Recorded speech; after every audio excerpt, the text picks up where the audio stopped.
முன்னால் பேசிய சகோதரர் வேலுமணி அவர்களும் சகோதரர் கருணாகரன் அவர்களும் சிறப்பான ஒரு பேச்சை இங்கே எடுத்து வைத்தார்கள்.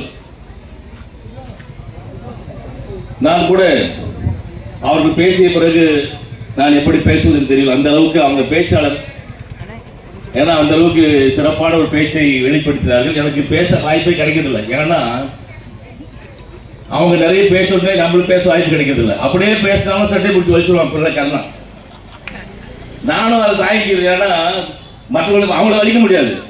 சட்டமன்ற உறுப்பினர் வேலுமணியோ கருணா வலிக்க முடியாது, என்னதான் வலிக்க முடியும். ஏன்னா அந்த உரிமை அவர் கூட்டத்தை காயக்கூட பொறுமை எனக்கு இருக்குது. ஆகையினால நான் என்ன ஒரு பழமொழி சொல்லுவாங்கல்ல, என்ன ஆச்சாலும் தாங்குறேன் ரொம்ப நல்லவையானவன், அது மாதிரி நாம் எதாச்சாலும் தாங்கிக்கலாம். அதனால இந்த பேசையா வாய்ப்பு அளித்து எங்களுக்கு உண்மையிலே நன்றி சொல்றேன். இதே போன்ற ஒரு கூட்டத்தை எங்களுடைய வட்டத்திலும் 62வது வட்டத்திலும் ஒரு சில நாட்களுக்கு, ஒரு 4 நாட்களுக்கு முன்பாக நாங்களும் அங்கே போட்டோம். இதே மாதிரி சாதனைகளை அங்கே எடுத்து சொன்னோம். பல சாதனைகள் அங்கே 62வது வட்டத்தில் எங்களுடைய சாதனைகள் எல்லாம் எடுத்து சொன்னதை போலதான் இங்க வேலுமணி எடுத்து சொன்னார். மிக சிறப்பாக ஒரு ஆற்றியான். அவர் சொன்ன வார்த்தைகளெல்லாம் சட்டமன்ற உறுப்பினர் என்னெல்லாம் செய்தார். முதலிலே சோடிய விளக்கை போட்டார். அதற்கு பிறகு 2015 2001 மிகப்பெரிய ஒரு மழை வந்த போது அந்த மழைக்காக அவர் என்னென்ன உதவிகளை செய்திருக்கின்றார் என்பதையெல்லாம் மிக அழகாக எடுத்து சொன்னார். ஒவ்வொரு புயல், நானும் இந்த பக்கத்தில் தான் நகர்மன்ற உறுப்பினராக இருந்திருக்கேன். 10 வருஷம் நானும் இங்கே தான் இருந்தேன். அவர் 7 மணிக்கு நான் தனியாக போயிட்ட மாதிரி அவர் பேசிட்டு இருக்காரு. இந்த வட்டமும் அந்த வட்டமும் இப்போ ஒன்னா இருக்கு. இருந்தாலும் திராவிட முன்னேற்ற கழகத்தின் கோட்டை என்பது எல்லாருக்கும் தெரியும். நான் அப்பவும் அடிக்கடி சொல்லுவேன், ஒவ்வொரு கமிட்டியிலையும் இந்த 63வது வட்டம் ஒன்றே ஒருங்கிணைந்தாலும் கூட இது திராவிட முன்னேற்ற கழகத்தின் கோட்டை தான். கிழக்கு தாம்பரத்தில் இந்த மாதிரி ஒரு கட்சி வேற எங்கேயுமே இருக்க முடியாது. அந்த அளவுக்கு எப்பொழுதுமே திராவிட முன்னேற்ற கழகத்தின் கோட்டையாக விளங்கக்கூடிய கட்சி இந்த பகுதி என்பதை சகோதரர் வேலுமணி அவர்களுக்கும் மறுபடியும் சொல்லிக்கொள்ள ஆசைப்படுகிறேன். அதனால ஏதாவது எதுக்கு சொல்றேன்னா, நம்ம மங்களபுரம் பாபுன்னு சொல்லுவார். என்ன சொல்லுவேன்னா, நான் ஜெயிக்க போறேன், நல்ல வின்னிங் கேண்டிடேட் நான் எலெக்ஷன்ல, உள்ளாட்சி எலெக்ஷன். அவன் சொல்லுவான் திடீர்னு என்கிட்ட 2 நாளைக்கு முன்னாடி, இன்னும் நீ தோக போறேன்னு சொல்றாங்கன்னா கொஞ்சம் ஜாக்கிரதை வேலை செய்யணும் அப்படின்னு. ஏன் சொல்றாங்கன்னா, ஒரு நம்மளை என்கரேஜ் பண்றதுக்கு தான் சொல்றது. நம்மளை ஒரு ஆர்வத்தை உண்டு பண்ணி நம்ம இன்னும் கொஞ்சம் உத்வேகம் பண்ணி நிறைய வேலை செய்யறதுக்காக சொல்றது. அதுக்காக வேலுமணி அந்த மாதிரி நினைச்ச கூடாது, தப்பா நினைச்ச கூடாது. சும்மா சொல்லுவோம், நாங்க அப்படிதான் சொல்லுவோம். நீங்க இன்னும் கொஞ்சம் என்கரேஜ் பண்ணி இன்னும் கொஞ்சம் நல்ல கட்சியை வளர்த்துக்கணுன்றதுக்காக சொல்ற வார்த்தைகள். ஆகவே ஏதோ தப்பா நினைச்சுக்காதீங்க, அந்த மாதிரி கிடையாது. இந்த கழகமும் 26 ஆனாலும் சரி, 25 ஆனாலும் 24 ஆனாலும் இந்த கிழக்கு தாம்பரத்தில் திராவிட முன்னேற்ற கழகம் கோட்டையாக விளங்கி கொண்டிருக்கின்ற ஒன்று. ஆனால் இங்க சொன்னது போல அவரு மழை வெள்ளத்தில் பாதிக்கப்பட்ட கட்சிக்கார இங்க நிறைய பேர் பாதிக்கப்பட்டிருக்காங்க, விலக்கு போய் செய்தி கொடுத்திருக்காரு. ஆனா ஒண்ணு சொல்றேன், சட்டமன்ற உறுப்பினர் SR ராஜா அவர்கள் இன்னைக்கு மழை வந்துச்சுன்னா, வெள்ளம் வந்துச்சுன்னா அந்த பகுதி எந்த அளவுக்கு பாதிப்புன்னு எனக்கு தெரியும். ஏன்னா 10 வருஷம் நான் இருந்திருக்கேன். ஒவ்வொரு முறையும் அந்த காலேஜ் ஸ்கூல்ல கொண்டு போய் அவங்களை தங்க வச்சு அவங்களுக்கு சாப்பாடு கொடுத்து அவங்களுக்கு துணிமணியை கொடுத்து அந்த இடத்துல நாங்க பாதுகாப்பா அவங்களுக்கு நான் ஒரு வாரம் கூட இருந்து நாங்க சாப்பாடு போட்டு அவங்க கிட்ட பார்த்துக்கிட்டு இருக்கோம். அந்த அளவுக்கு இங்க என்ன நடக்குது எப்படி இருக்கு எனக்கு தெரியும். ஆனால் அப்படிப்பட்ட நிலை எங்களுக்கு மட்டும் இல்ல, இங்க 62 வார்டு அங்க அப்பதான் பேசினேன். என்ன கேட்டீங்கன்னா, அங்கேயும் அதே மாதிரி அந்த நகர் முழுவதும் மழை வந்து விட்டால் அந்த வெள்ளப்பகுதி தூர்ந்து வீடுகள்லாம் தண்ணி புகுந்துடும். அதுக்கப்புறம் அங்க வாழ்வாதாரம் பாதிக்கப்படும்.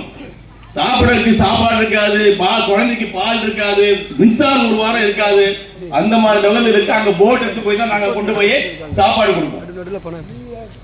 ஆனா அப்படிப்பட்ட நிலை அங்கேயும் இருக்கும், இங்கேயும் இருக்கும். ஆனா அந்த நிலையை மாற்ற வேண்டும்.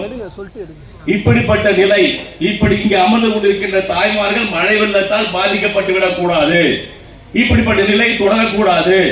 இப்படி தொடர்ந்தால் மக்கள் மிகவும் பாதிப்புக்கு ஆளார்கள் தெரிந்துதான் சட்டமன்றத்திலே நம்முடைய சட்டமன்ற உறுப்பினர் SR ராஜா அவர்கள் குரல் கொடுத்தார். என்ன சொன்னாரு, இந்த பகுதியில மழை வெள்ளத்தால் வருட வருடம் பாதிப்பு ஏற்படுகின்றது, அந்த பாதிப்பை போக்க வேண்டும், அதற்காக மிகப்பெரிய ஒரு கட்டன் கால்வாயை கொண்டு வர வேண்டும் என்று முதல்வரிடத்தில் கோரிக்கை வைத்தார். அந்த கோரிக்கை ஏற்றும் முதல்வர் அவர்கள் வருகை தந்து பார்த்து 96 கோடி 50 லட்சம் ரூபாய், நம்ம கர்நாடகா 93 96 கோடி 50 லட்சம் ரூபாய் நிதியை ஒதுக்கீடு செய்து அந்த பணி இப்பொழுது நடைபெற்றுக் கொண்டிருக்கின்றது. இனிமேல் மழை வந்தால், வெள்ளம் வந்தால் இந்த பகுதியில் இருக்கின்ற மக்கள் பாதிப்பு ஏற்படாமல் இருக்க வேண்டும் என்பதற்காகத்தான் இப்படிப்பட்ட பணியை நிரந்தரமான ஒரு தீர்வு ஏற்பட வேண்டும். நிரந்தரமாக இந்த மக்கள் மத்தியில ஒரு பீதி இருக்கக்கூடாது மழை வந்தால் என்று சொல்லி அதற்காகத்தான் அந்த கட்டன் கால்வாயை அமைத்து அந்த பணிகள் நடைபெற்றுக் கொண்டிருக்கின்றது. ஆகவே மிக விரைவில் கட்டன் கால்வாய் வந்துவிட்டால் இந்த பகுதி மட்டுமல்ல அங்கு இரும்பு பகுதியும் இந்த மக்களுக்கு எந்த விதமான பாதிப்பும் இல்லாமல் இருக்கும் என்பதை நேரத்தில் தெரிவித்துக் கொள்ள விரும்புகின்றேன். அதோடு மட்டும் இல்ல, நம்ம கருணாவும் வேலுமணியும் சொன்னாங்க இந்த பகுதி எப்படி இருந்தது 2000 காலகட்டத்தில் இரும்புல இந்த பகுதியெல்லாம் வீடே கட்ட முடியாது. கிரைசிங் கான்வென்ட் வரைக்கும் வீடு கட்ட முடியாது, கட்டினாலும் அனுமதி கிடைக்காது. இப்பெல்லாம் நிறைய பில்டிங் கட்டிருக்காங்க, நிறைய வீடு வந்துருச்சு, ஒரு அபார்ட்மெண்ட் எல்லாம் கட்டிருக்காங்க. ஆனா அப்போ என்னன்னு பாத்தீங்கன்னா வீடு கட்டினா அனுமதி கிடையாது. என்ன காரணம்னா பக்கத்தில் இருக்கின்ற ஏர்போர்ட்ஸ் ராணுவ தளம், ராணுவ தளத்திலிருந்து 900 மீட்டருக்கு எந்த விதமான அனுமதியும் கட்டிட அனுமதி கிடையாது. அப்படி இருந்த நிலைமை. அப்ப எப்படி இருந்திருக்க இந்த இடம்லாம் வீடு கட்ட யாருமே வர மாட்டாங்க. இந்த பகுதியே ஒரு ஒதுக்குப்புறமாக யாரும் விரும்பாத ஒரு பகுதியாக இருந்த காலகட்டம் ஒன்று உண்டு.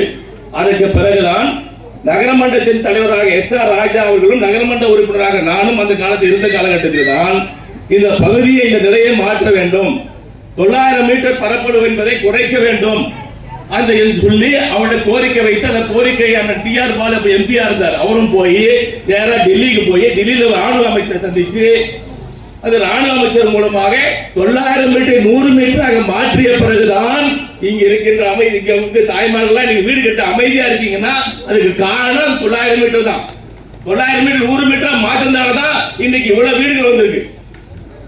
இவ்வளவு தாய்மார்கள் இன்னைக்கு அமைதியான வாழ்க்கை வாழறதுக்கு காரணம் அன்னைக்கு இருந்த நகரமன்ற தலைவர். இது எதுக்கு சொல்றேன்னா திராவிட முன்னேற்ற கழகத்தின் ஆட்சி எப்போதான் வருதோ அப்போதான் எல்லாமே நடைபெறும் என்பதை நீங்கள் புரிந்து கொள்ள. பாதாள சாலை திட்டம் கூட 2001 நாங்க கொண்டாந்தோம். அதுக்கப்புறம் அதிமுக கடவுள போட்டோம்.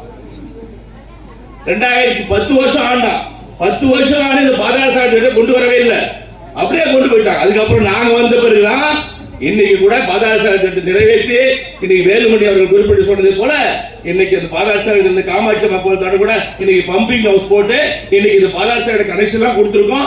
இன்னைக்கு எல்லாருக்கும் ஒரு சுகாதாரமான ஒரு சூழ்நிலை உருவாக்கி இருக்கும். அதை நீங்க எல்லாம் புரிஞ்சுக்கணும்.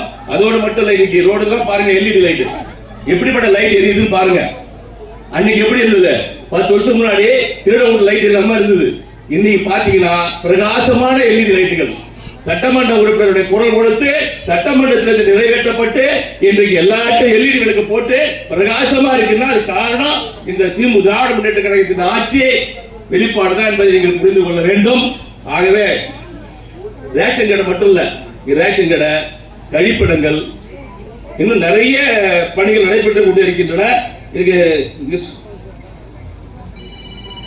அறிவுசார் மையம் இங்க தாய்மொழியா உட்காந்துருக்கீங்க. உங்க குழந்தைங்க ஒரு 5ஆம் கிளாஸ்ல இருந்து IAS படிக்கிற வரைக்கும் இலவசமாக படித்து பட்டம் பெற்று வேலைக்கு சொல்றதுக்கு வழியை வகுத்து இன்னைக்கு மிகச்சிறிய அறிவுசார் மையம் சேலையூர்ல நீங்க பாத்தீங்கன்னா தெரியும்.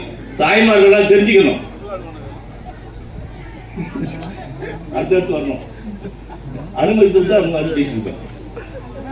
பக்கத்திலே ஒரு அறிவுசார் மையம் அமைச்சு அந்த அறிவுசார் மையத்தின் மூலமாக இன்றைக்கு 5ஆம் கிளாஸ்ல இருந்து IAS படிக்கிற வரைக்கும் இன்னைக்கு அனைத்துவரும் படித்து தேர்ச்சி பெறுகின்ற அளவுக்கு மிகப்பெரிய ஒரு அறிவுசார் மையத்தை அமைச்சு கொடுத்திருக்காருன்னா இதுதான் திராவிட மாடல் ஆட்சி என்பதை நீங்க புரிஞ்சுக்கணும். அது மட்டும் இல்ல, இது எங்க பார்த்தாலும் பார்க், பூங்கா வசதிகள். இந்த தான் பூங்கா இல்ல, எங்க இடத்துல அருள் நகர்ல ஒரு பூங்கா இருக்கு. தாம்பரம் முழுவதும் இருக்கின்ற 36 பூங்காக்களை இன்றைக்கு சீரமைத்து செம்மைப்படுத்தி மிக சிறப்பான பணி நடைபெற்றுக் கொண்டிருக்கின்றன. சாதாரண பூங்கா இல்ல, மகளிருக்குன்னே தனியா ஒரு பூங்கா, மகளிருக்குன்னே பிங்க் பார்க் அப்படின்னு சொல்லி பேர் வச்சு மகளிர் மட்டுமே பயன்படுத்தக்கூடிய ஒரு பூங்கா, மகளிரும் சிறுமிகளுமே பயன்படுத்தி அவர்களுடைய தனிப்பட்ட ஒரு பூங்காவாக அமைக்கப்பட்டு நீங்க மாடமாக மலேசிய நகர்ல ஒரு பூங்கா அமைச்சிருக்காங்க. அது மட்டும் இல்ல, சயின்ஸ் பார்க்,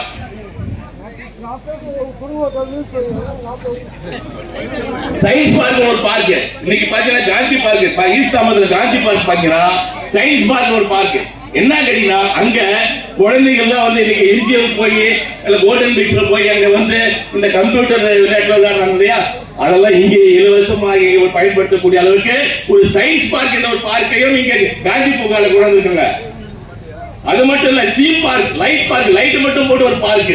இந்த மாதிரி எண்ணற்ற பணிகளை சட்டமன்ற உறுப்பினருடைய ஆதரவோடு இன்றைக்கு அவருடைய கோரிக்கையை நிறைவேற்றுகின்ற வகையில் மிக சிறப்பாக செயல்பட்டுக் கொண்டிருக்கின்றது எங்களுடைய மாடம்பாக்கம் 750 கோடி ரூபாய் பாதாள திட்டம். நான் கோரிக்கை வச்சேன், சட்டமன்றத்தில் பேசினாரு. 750 கோடி ரூபாய் இன்னைக்கு முதல்வர் ஒதுக்கி இருக்காரு. அதிமுக பேசுவானா? எங்களுக்கு முன்னால் பேசிய வேலுமணி குறிப்பிட்டு சொன்னாரு, பட்டாக்கி வந்து பொய் சொன்னாரு. அது மாதிரி பொய்யெல்லாம் சொல்லுவார். சட்டமன்றத்தில் அவர் பேசினார். இந்த 3வது முனையம் கொண்டாந்தாங்க அப்ப என்ன சொன்னாரு திண்ணையா, அங்க திண்டுக்கல்லுடைய சட்டமன்ற உறுப்பினர் பாலபாரதி பொருள் கொடுக்கிறாங்க. இங்க தாம்பரத்துக்கு 3வது முனை வரக்கூடாது, திண்டுக்கல்ல வரணும்னு சொல்றாங்க. அப்போ அது ஆட்சேபனை செய்யாம ஒரு அமைதியா உட்கார்ந்த ஒரு சட்டமன்ற உறுப்பினர் தான் இந்த அமைச்சர் சின்னையா. அது மட்டும் இல்ல, யாருமே சொல்ல முடியாத வார்த்தை சொன்னார். என்ன தெரியுமா? ஜெயலலிதா இருக்கும்போது சொன்னாருமா, அம்மா நாங்க மட்டும் அம்மா அம்மான்னு கத்துறோமா, இந்த மாடு ஆடு எல்லாம் அம்மா அம்மா கத்துக்குமா அப்படின்னாரு. அது ஒண்ணுதான் அவர் சொன்னது. சட்டமன்றத்திலேயே பொருள் கொடுத்தார் இவரு. 750 கோடி ரூபாய் இன்னைக்கு பாதாள திட்டம் வந்துக்குது, டேக் டர்னல் வந்துக்குது. இந்த மாதிரி எண்ணற்ற திட்டங்களை இன்னைக்கு கொண்டு வந்து இருக்கிறோம். அதுல இன்னும் கேட்டா ஜேபிஆர் ஒரு காலேஜ் தெரியுமா உங்களுக்கு? ஜேபிஆர் காலேஜ் மிகப்பெரிய மனிதன். அந்த ஜேபிஆர் 100 ஏக்கரை இடத்த மடக்கி வச்சுக்கிறாரு. அந்த 100 ஏக்கரால ஜேபிஆர் மடக்கி வச்சுக்கிறான்னு சொல்லி சட்டமன்றத்தில் தைரியமா ஆண்மையோட அன்றைக்கு குரல் கொடுத்த ஒரே மனிதர் சட்டமன்ற உறுப்பினர் எஸ் ஆர் ராஜா. அன்னைக்கு எல்லாம் பத்திரிகை அடுத்த நாள் என்ன தெரியுமா? எஸ் ஆர் ராஜா காலி. ஏன்னா மிகப்பெரிய மனிதரை வந்து எதிர்த்துக்கிட்டே ஒரு குரல் கொடுத்திருக்காரு. அதனால இவர் வந்து இவருடைய பின்புலத்தை அறியாம இவர் பேசியிருக்காரு. அதனால இவருடைய பதவியை பறிபோர்கள் சொன்னாங்க. ஆனாலும் தைரியமாக எடுத்து சொல்லி இன்றைக்கு அந்த 100 ஏக்கராவை சுமார் 1000 கோடிக்கு சொந்தமான இடத்தை இன்றைக்கு எடுத்து அபகரித்து இன்றைக்கு ஆக்கிரமிப்பு செய்து எடுத்து இன்னைக்கு அரசாங்கம் உபயோகப்படுத்திருக்கு. அன்னைக்கு தைரியமா குரல் கொடுத்தாதான் இன்னைக்கு 1000 கோடி சொத்தை இன்றைக்கு மீது கொடுத்த பெருமை இவருக்கு உண்டு. அது மாதிரி தைரியமா குரல் கொடுக்கணும் சட்டமன்றத்தில். இன்னைக்கு தைரியமா குரல் கொடுத்த காரணமாக தான் இன்றைக்கு இத்தனை திட்டங்களும் இன்றைக்கு வருகை தந்து கொண்டிருக்கின்றன என்பதை நீங்கள் மறந்து விடக் கூடாது. இன்னைக்கு ஹாஸ்பிட்டல் சொன்னாருங்க கருணா 130 கோடி ரூபாய் ஹாஸ்பிட்டல். இதுல பாருங்க சட்டமன்றத்துல தாலுகா அலுவலகம் யார் கொண்டாந்தது? சட்டமன்ற உறுப்பினர் எஸ் ஆர் ராஜா. தாலுகா மட்டும் இல்ல, பக்கத்துல ஆட்சி அலுவலகம், அதுக்கு பக்கத்துல சிவில் சப்ளை அலுவலகம். நீங்க சாப்பிடுறீங்களா சாப்பாடு உணவு பங்கீட்டு துறை, இந்த ரேஷன் கார்டு இது வாங்கணும்னா ஆனந்தூருக்கு போகணும். ஆனா ஆனந்தூருக்கு போகாம இங்கேயே வர வச்சு இங்கே உங்களுக்கு ரேஷன் கார்டு வாங்கறதுக்கோ பெயர் மாற்றம் பண்றதுக்கோ ஏற்பாடு செய்து சிவில் சப்ளை அலுவலகத்தை இங்கே கொண்டு வந்தார்.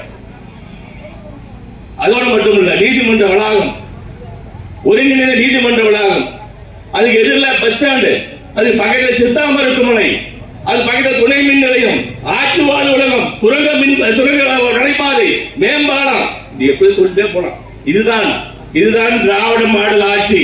இன்றைக்கு எப்போதெல்லாம் திராவிட முன்னேற்ற ஆட்சி வருகின்றதோ அப்பொழுதுதான் அதெல்லாம் நடக்கும். இன்னைக்கு எங்க பார்த்தாலும் சட்டமன்ற சொன்னார் எரிவாயு மேடை, அதே சொல்லிடுற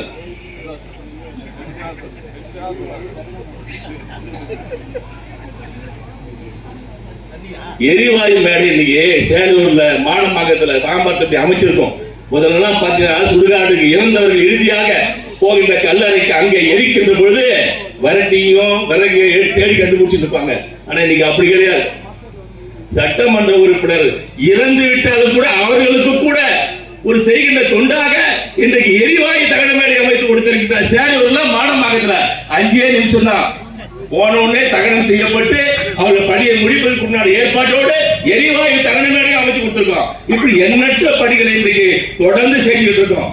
ஆகவே திராவிட முன்னேற்ற கழகத்தின் ஆட்சி எப்போதெல்லாம் வருகின்றதோ அப்பொழுது நல்ல திட்டங்கள் வருகை தரும் என்பதை சொல்லி நம்முடைய சகோதரர் வேலுமணி அவர்கள் மிக சிறப்பாக இந்த பகுதியை ஏற்பாடு செய்திருக்கின்றார். உண்மையிலே அவருடைய பணி சிறந்த பணி. சட்டமன்ற உறுப்பினர் செய்தாலும் சரி, அவர் இந்த பகுதியில் செய்தாலும் சரி, அவர் ஆற்றுகின்ற பணி சிறப்பாக இருக்கட்டும் என்று சொல்லி அவரையும் வாழ்த்தி எனக்கு நன்றி கூறி விடைபெறுகிறேன். நன்றி, வணக்கம்.